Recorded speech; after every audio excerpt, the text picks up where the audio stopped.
여러분, 치킨값 오르는 건 아까워하면서 자동차 옵션은 왜 수천만 원을 버리시나요? 제네시스 GV70 2,856만 원 바로 아껴드립니다.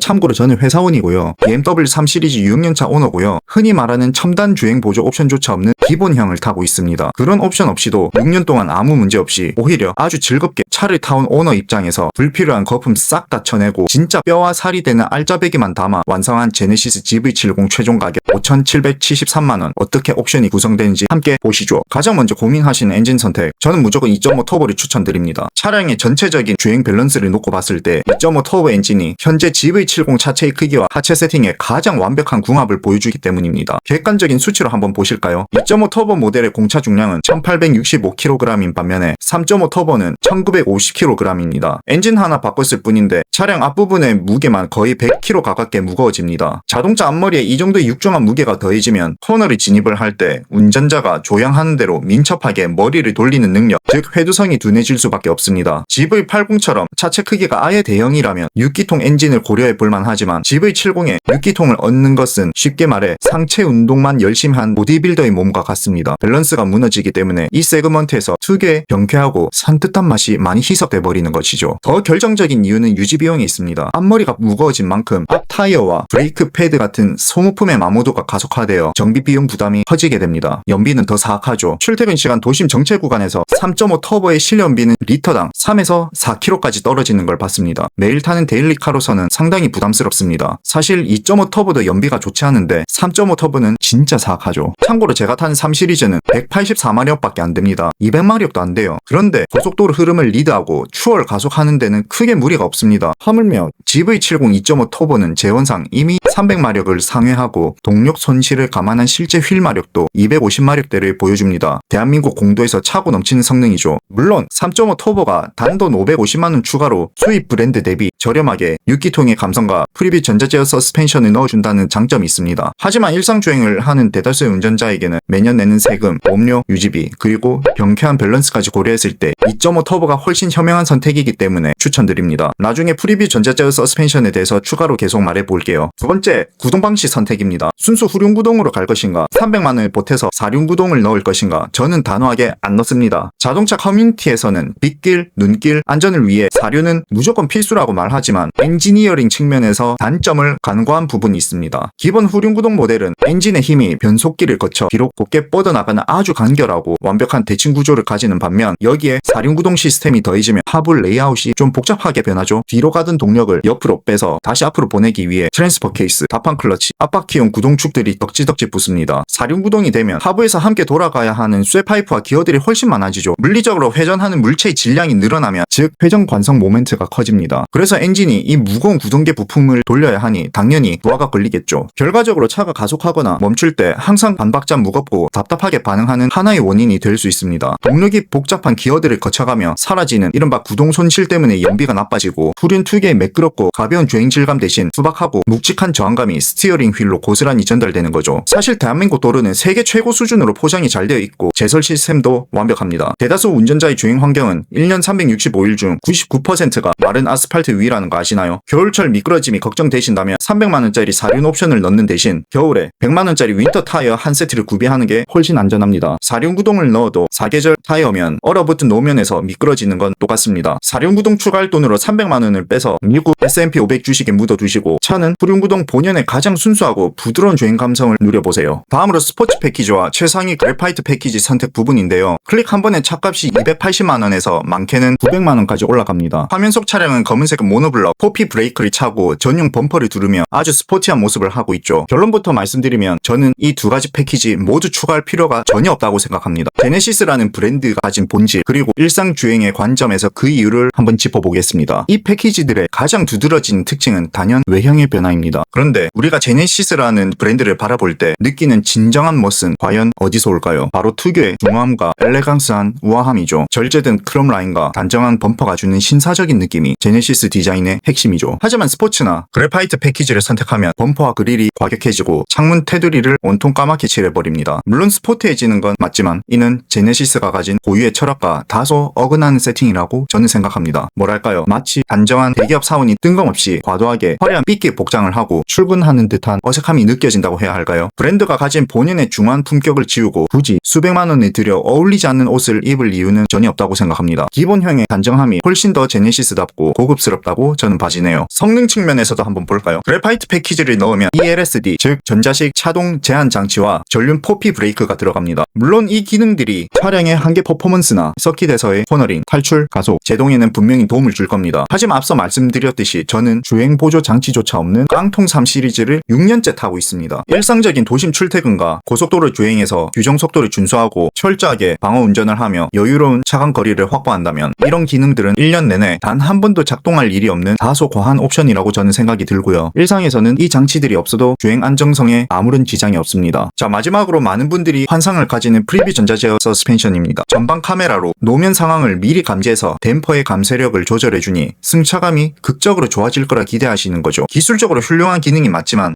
GV70이라는 차체가 가진 기본 구조적 한계를 뛰어넘을 수는 없습니다. 승차감의 본질의 휠 베이스와 좌우 윤거의 넓이 그리고 무게 중심의 높이가 결정합니다. GV70은 세그먼트 분류상 컴팩트와 미디움을 오가는 SUV죠. 태생적으로 승차감을 개선할 수 있는 물리적 마진 자체가 한정적이란 뜻입니다. 전자 장비로 댐퍼를 아무리 미세하게 조절한들 승차감이 대형 세단이나 한 차급 위의 대형 SUV처럼 드라마틱하게 변하는 체감을 주기는 어렵습니다. 정말 안락한 승차감을 원하신다면 900만원짜리 패키지 더할 게 아니라 세단으로 넘어가시거나 아예 차급을 높여 상위 차량으로 가시는 것을 추천드립니다. 디자인 영역으로 넘어가보죠. 첫째, 외장 컬러는 무조건 유광으로 가세요. 70만원짜리 무광 옵션은 득보다 실이 많습니다. 유광차는 미세한 스크래치가 나면 광택기로 밀면 그만이고 더러워지면 주유소 자동 세차기에 부담없이 밀어 넣어도 됩니다. 하지만 무광은 자동 세차를 돌리는 순간 도장면이 마찰로 인해 미세하게 깎이면서 무광 특유의 결이 깨지고 군데군데 흉하게 광이 나기 시작하죠. 손세차로 정성스럽게 관리해야 한다는 뜻인데 너무 귀찮잖아요. 더 큰 문제가 있는데요. 사고 시 재도색 문제입니다. 주차 중에 문콕 사고나 접촉 사고로 범퍼나 문짝 하나를 새롭게 도색해야 할 때 유광 같은 경우에는 색상 코드를 맞추기 수월하지만 무광은 도료의 배합뿐만 아니라 표면의 까칠한 거칠기, 질감까지 완벽하게 일치시켜야 합니다. 재도색 후 햇빛 아래서 보면 원래 문짝과 새로 칠한 문짝의 미세한 이질감 때문에 스트레스 받겠죠. 둘째, 휠 앤 타이어입니다. 추가금이 전혀 없는 기본형 19인치 다크 하이퍼 실버 휠로 갑시다. 이건 반지 때문에 230만원이 들여 21인치 휠을 선택하시는 분들이 있을 텐데 GV70에는 과유불급이라고 봐요. 휠의 인치수가 커지면 휠에서 가장 무거운 테두리 부분이 중심축으로부터 멀어지면서 회전 관성 모멘트가 커집니다. 게다가 타이어 폭이 235mm에서 255로 넓어지니 구름 저항이 커져서 실제 휠 마력을 갉아먹고 연비까지 악화시키죠. 자, 쉽게 생각해서 자전거 바퀴 사이즈가 큰 것보다 작은 걸 돌리는 게 다리에 힘이 덜 들어가잖아요. 그거랑 똑같은 거라고 보시면 됩니다. 타이어 두께가 얇아져서 도로의 충격을 하체가 고스란히 받아내므로 승차감이 떨어지죠. 좁은 주차장 진입로나 보도블 연석에 조금만 스쳐도 230만원짜리 알루미늄 림이 그대로 긁혀나갑니다. 타이어 고무가 휠 테두리를 보호해주는 19인치가 합리적인 선택이라고 봅니다. 자, 여기서 잠깐, 그럼 크기는 19인치로 타협하고 30만원만 추가해서 더 예쁜 19인치 다크 메탈릭 그레이 휠로 바꿀까 하시는 분들 계시죠. 그러지 마세요, 제발. 그 휠의 촘촘하고 수많은 스포크 디자인을 한번 보십시오. 브레이크 패드에서 나오는 분진이 그 좁은 틈새마다 사정없이 낄 텐데 세차할 때마다 허리 숙이고 칫솔질 할 생각하면 벌써부터 피곤하지 않습니까? 큼직하고 단순해서 쓱 닦아내기 편한 기본형 오각 스포크 디자인이 최고라고 생각합니다. 내장 디자인은 오염 관리가 편한 올 블랙 가니쉬도 추가금 없는 기본형으로 끝냅시다. 옵션 묶음 판매인 파퓰러 패키지 당연히 안 넣습니다. 불필요한 옵션까지 끼워 팔기 때문에 과감히 스킵하고 개별 선택 품목으로 넘어가겠습니다. 결론부터 말씀드리면 제가 추천하는 옵션은 딱 두 가지입니다. 헤드업 디스플레이 그리고 뱅앤올룹슨 사운드 패키지 뿐입니다. 헤드업 디스플레이는 주행 안전과 눈의 피로를 위해 넣는 걸 추천드립니다. 속도나 내비게이션 정보를 시선 이동 없이 전방 유리에서 바로 볼 수 있게 해주는데요. 이게 없으면 운전하는 내내 계기판과 도로를 번갈아 봐야 해서 장거리 운전 시 눈에 쌓이는 피로도 차이가 엄청납니다. 이건 진짜 추천해요. 특히 안전 측면에서 돈값을 제대로 하거든요. 계기판 보느라 딱 1조 전방을 놓친 순간 위급 상황이 터지면 브레이크를 밟을 대응 시간을 놓쳐버릴 수 있습니다. 시선을 전방에 고정해준다는 것 하나만으로도 내 목숨을 지켜주는 값어치를 충분히 해내기 때문에 이 옵션은 챙기시는 걸 추천드리고요. 컨비니언스 패키지는 빼겠습니다. 에르고 모션 시트에 스트레칭 모드요. 운전하다 졸리고 피곤하면 졸음 쉼터나 휴게소에서 쉬어가는 게 정답이지 시트가 쪼물딱거려 준다고 잠이 깨는지 의문입니다. 잠이 올 때는 무슨 짓을 해도 계속 졸릴 수밖에 없습니다. 그래서 저는 시트 하나로 잠이 깰 수 있다는 건 좀 잘 모르겠고요. 동승석 메모리 시트나 무드 큐레이터도 일상에서 사용 빈도가 높지 않다고 판단이 들기에 빼겠습니다. 많은 분들이 필수라고 믿는 드라이빙 어시스턴트 패키지 1 그리고 2 역시 전 이거 제외합니다. 둘 다 선택 안 해요. 냉정하게 말씀드릴게요. 예를 들어서 서라운드 뷰 모니터나 후측방 모니터 화면이 없어서 주차를 못하거나 차선을 못 바꾼다면 이거는 옵션을 넣는 것의 문제가 아니라 주차 연습과 운전 연수를 더 하시는 게 맞습니다. 사이드 미러 제대로 보고 고개 살짝 돌리는 숄더 체크하기가 귀찮아서 옵션에 의지해서 운전을 하는 건 그건 굉장히 위험한 운전 습관이라고 생각합니다. 운전 실력을 높인다면 필요성이 낮은 옵션이라고 생각합니다. 그래서 이거는 필요 없는 옵션이고요. 그리고 드라이빙 어시스턴트 2에 포함된 고속도로 주행 보조 2 대해서 말씀드리자면 제 개인적인 생각은 운전의 주도권은 절대로 기계에 넘기면 안 된다고 생각합니다. 근데 운전의 주도권을 넘겨주는 순간 우리의 뇌는 긴장을 풀게 되어 있어요. 실제로 제가 이 기능이 들어간 차량을 타고 고속도로를 달렸는데요. 차가 너무 알아서 잘 가니까 저도 모르게 긴장이 풀리며 아주 잠깐 졸음이 밀려왔는데 그때 곡선 구간에서 감지 센서의 한계로 기능이 아무런 예고도 없이 툭 해제되어 버린 적이 있거든요. 정말 눈앞에서 가드레일 바로 박을 뻔한 사고로 이어질 뻔했어요. 그 이후로 절대 기계를 안 믿습니다. 내 목숨을 담보로 집중력을 흐트러뜨리는 옵션에 200만 원을 지불할 이유는 없다고 생각합니다. 리얼 컴포트 패키지도 과감히 뺍시다. 상시로 가족을 태우는 패밀리카 목적이 아니면 1년에 몇 번 타지도 않을 뒷좌석 승객의 가끔 있을 편리함을 위해 내 피 같은 돈을 지출할 필요가 있을까요? 내 차 뒷자리에 편하게 앉아 목적지까지 가는 것만으로도 동승자는 고마워해야 한다고 생각합니다. 자, 마지막으로 뱅앤올룹슨 사운드 패키지는 추가합니다. 드디어 옵션 하나 더 추가했죠. 그래서 이때까지 총 2개 옵션을 추가했어요. 사실 저는 막기라 뱅앤올룹슨이든 보스든 잘 모릅니다. 6년째 타는 제3 시리즈 기본 오디오로도 감지덕지하며 잘 듣는 사람인데요. 순전히 음질 때문에 이 옵션을 고른 게 아닙니다. 진짜 이유는 이 패키지에 묶여 나오는 액티브 노이즈 컨트롤 때문입니다. 우리가 노이즈 캔슬링 이어폰을 쓰면 주변 소음이 싹 지워지는 것처럼 주행 중에 들어오는 도로 소음과 풍절음을 반대 음파로 상쇄시켜주는 기술인데요. 제네시스 같은 프리미엄 SUV의 핵심 가치인 실내 정수성을 좀 더 극대해주는데 도움이 된다고 생각합니다. 이건 진짜 꽤 효과가 있는 후기들도 많이 보이고 쾌적한 주행 환경을 생각하면 이걸 넣는 걸 추천드리고요. 그리고 빌트인 캠 패키지는 제외합시다. 화질이나 기능 대비 가격이 비싸다고 생각하기 때문에 나중에